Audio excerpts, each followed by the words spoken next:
Someone is returning! It's Michael Scott.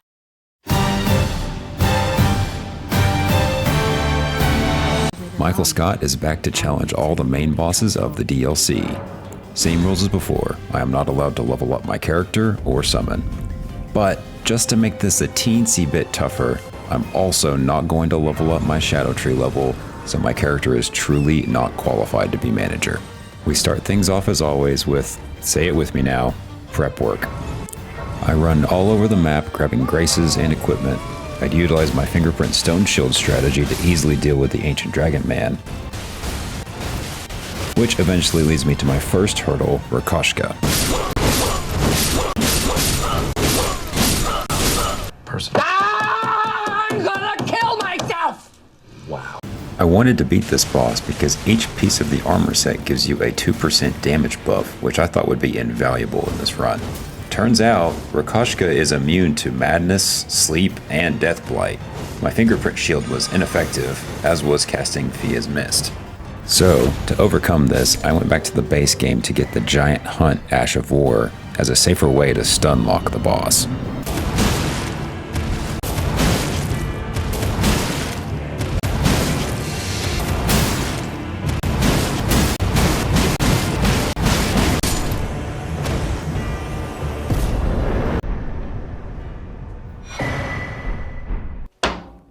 Cheese. Now, what I'm sure you're excited to see, the boss fights. Our first main boss is literally two dudes in a headdress. I need 2 men on this. That's what she said. No time! But she did. No time! This was the first main boss of the whole DLC, so how bad could it be, right?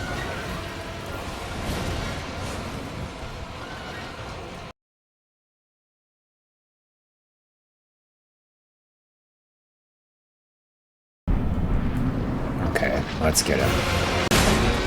Yup, I knew he could do that then. Oh wow. I'm evolving. That was kind of awkward. Okay, this is going pretty well. What's he doing? Okay.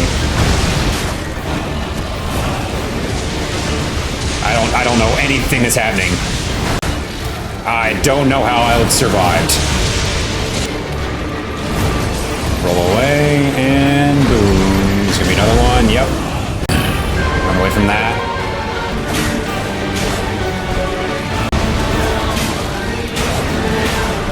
Oh my gosh!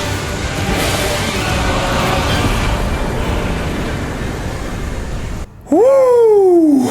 I can't believe it. I literally took a break to go cook some lunch, and on what, was that my first or second attempt? I've been recording for 4 minutes. Holy smokes, dude. Ironically, Renala went much better. I was even able to survive a couple of random hits here and there with just a bit of defense prep.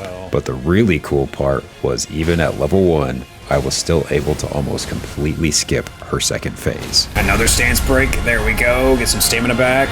Riposte. Okay. Oh, man. I got Oh my god. That is insane. I was able to withstand hits in that when I built around it. So, in case you didn't notice, most of my builds revolve around using either lots of status effects or focusing on stance breaks, or both. So the Anspa Rapier and the Star Fist both got lots of use in this run. I still had one more main boss to prep before the remaining gauntlet, so I ran through the Darklight Catacombs to get to Jory. However, I discovered you can actually catch him in a loop too with backstabs.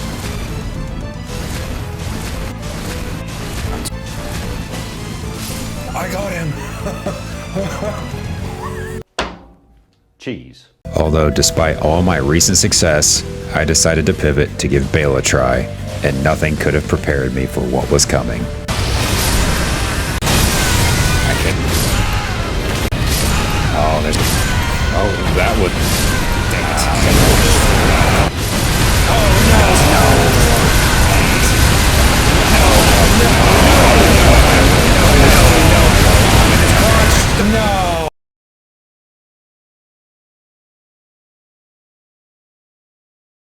I struggled for so long, I was ready to break.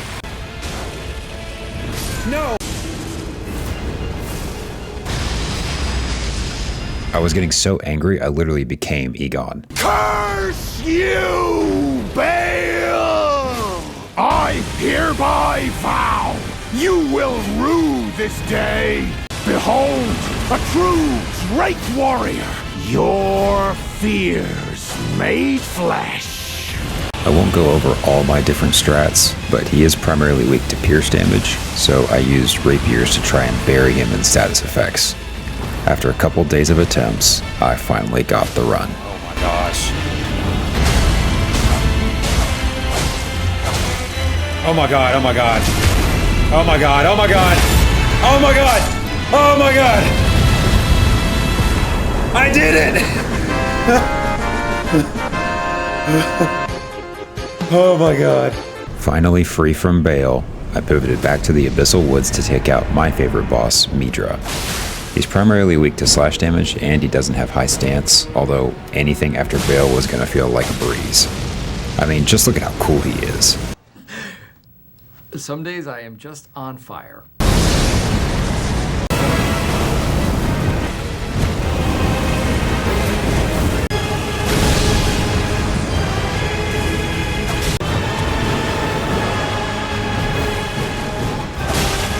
Let's go!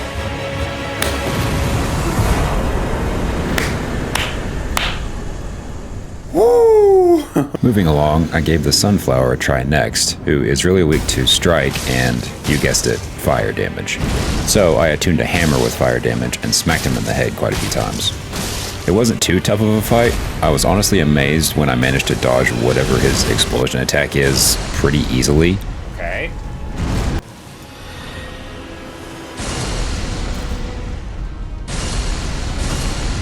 Okay, I don't know how I'm dodging that, but I'll take it. Parkour! He's doing this again? Are you kidding me?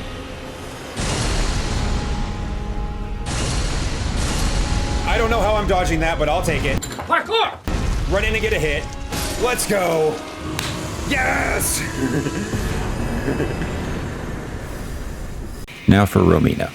At first I decided to try jump attacks with multiple twin blades for double status buildup, but that didn't work very well.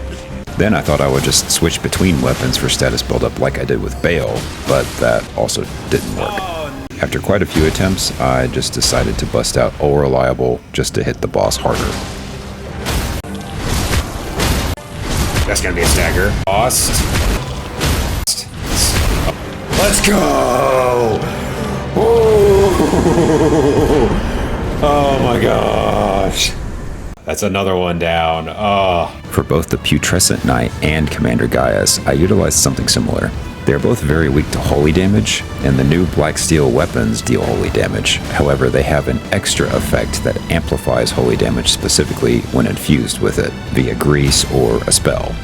I don't know how the math on this works, but I put Sacred Blade on each of them and was doing tons of damage.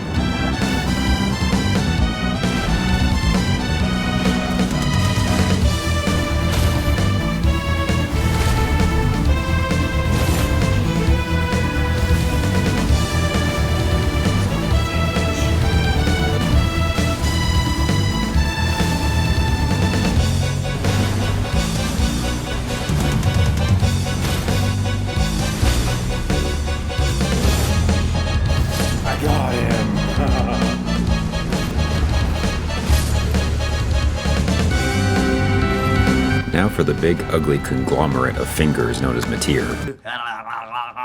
Matir is also weak to slash damage and has low stance, so Unsheath on my katana worked really well. I was convinced she would be one of the biggest problems in this run, so I was quite relieved that this strategy worked. Yet? I can't believe I did it. I didn't even have to dodge the crazy attack. Well, well, well, if it isn't Mr. Brooding in a dark chamber with his pet snakes himself. I've come this far. You think I'm afraid of you, Mesmer?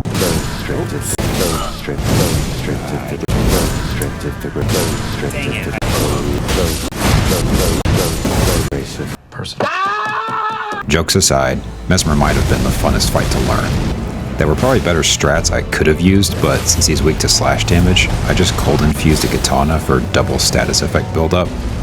It was a long fight since he moves so much, but eventually I secured the win. I got him!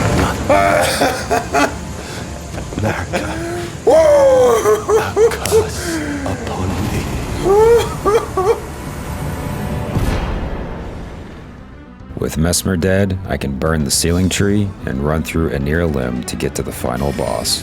On my way, I do have some issues getting by the crazy array of enemies. Dang it! In order to get past these birds, I was forced to bring back my old friend Magic Glintblade, which let me slowly kill each one while I hid just off this edge. Surprisingly, this gave me the most trouble in the entire running segment of a near limb. As for Letta and Dane, I just busted out the old fingerprint shield, and surprisingly got through this potentially troublesome spot on my first try. Finally, I made it. Promised Consort Radahn versus level 1 Michael Scott.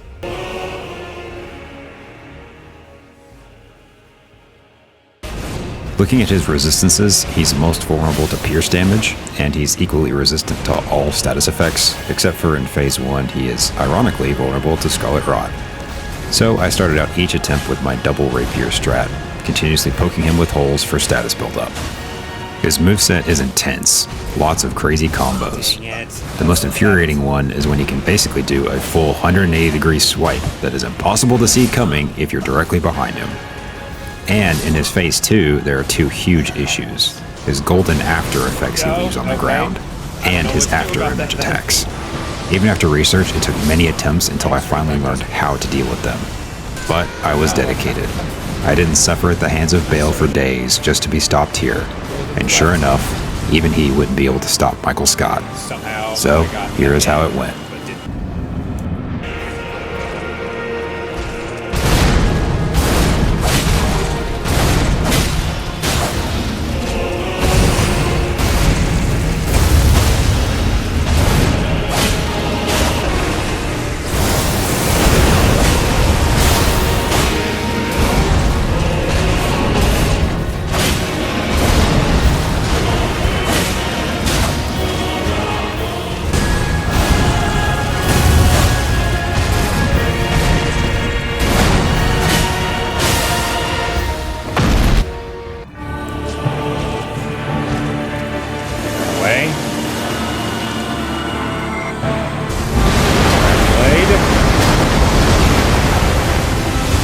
Screwing. 1,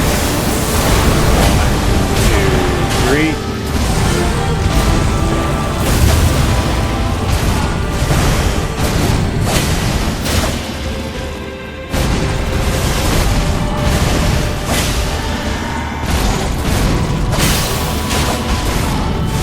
Okay.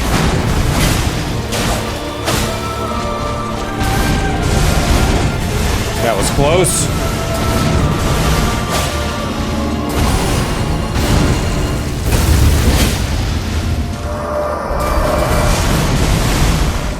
Doing. Roll, roll, roll, roll, roll. In front of him. Okay, run away, run away, run away. Step away. 1, 2, 3, 4, 5.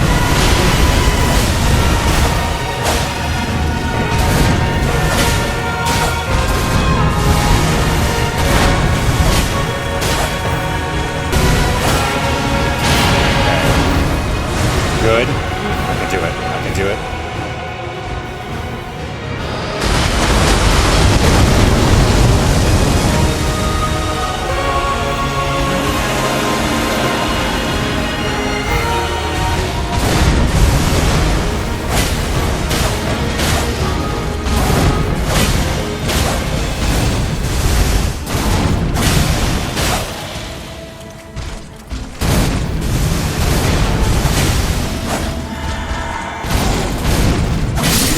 I got him! I did it! Woo! Yeah! Am I a hero?